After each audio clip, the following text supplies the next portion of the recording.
Hey everybody, it's Thursday afternoon here in Houston, Texas.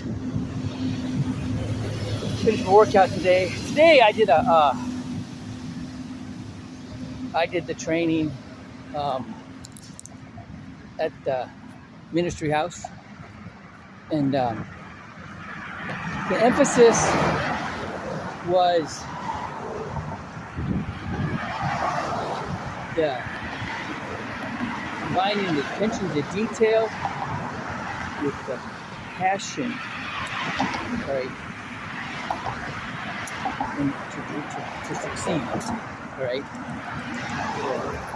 And putting that drive, that intense emphasis in mastering whatever you're focused on, right? And I stumbled into it, right? Because I was going to teach the difference between banking and insurance companies, right? But I stumbled on this video, a faith-based video, talking about how our economic system is going to collapse because of its misuse, right? Derivatives. So what do they mean by Sam Bankman-Fried with FTX is the most recent example, but he's not the only one, right? It goes, 2008. There were more derivatives out there than there was money to cover the derivatives. All right. So what does that mean? All right. There was more debt instruments created that there was money to pay them off, to totally fund them, right? So what happened was investors were buying puts, bets against the market, okay? And there was more money in puts than there was real actual money in the earth to cover them, right? And it drove the market down. It collapsed the market, right?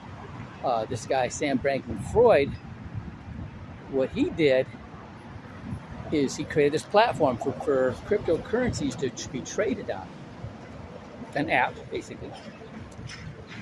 And he set up a bank that would lend money against those cryptocurrencies. So people didn't have to take their money out of crypto to buy more crypto and pay tax on that money that they took out. And he created a bank that did that. But then what he did was he was holding assets that were not his. He was a fiduciary trusted with the responsibility of holding these crypto assets for investors, but they were in his digital custody, and then he borrowed multiple times against those same assets that were not his, right, to buy more cryptocurrencies, okay, and manipulate the markets, inflate the markets. And so that's a form of derivative.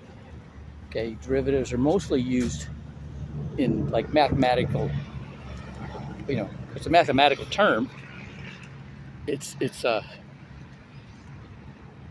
of ordinary transaction, or a figure, or use, unordinary use. All right, in an equation, okay, and so basically they're just dead instruments, okay, but there was not the idiots or deceivers that were financing, they were offering the money secured to those debts, didn't do their due diligence. They weren't checking to see, okay, is this asset leveraged against anything else, and probably because there's no way to check on it. But that's what he did. Okay, so what happened was there was a deception. There was an intention to defraud. Okay, coming right out of the gate.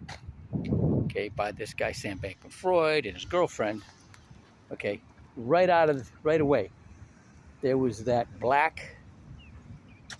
dark space of greed in their heart, and they didn't care about the people who they were hurting. They were going to be ripping off. Okay, so bringing that back around, if our whole financial system collapses, all right,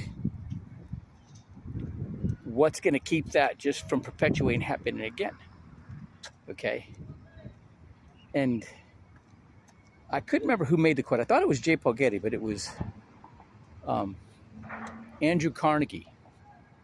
Said if all the money in the world were equally dispersed, so everybody had the same amount of money, the wealthy lost all their money, and the poor had money they didn't have before, in like 3 or 4 years, that money would end up back in the same hands of the people that had it before.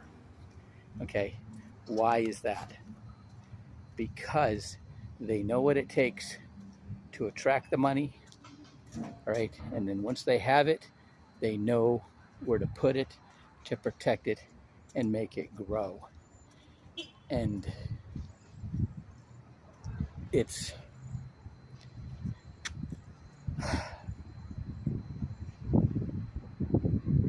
he who can be trusted with little can be trusted with much. He who cannot be trusted with little cannot be trusted with the keys of the kingdom.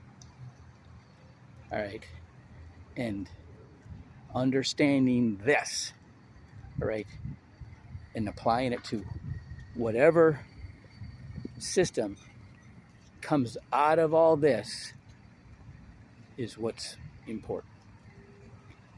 All right, have a great day.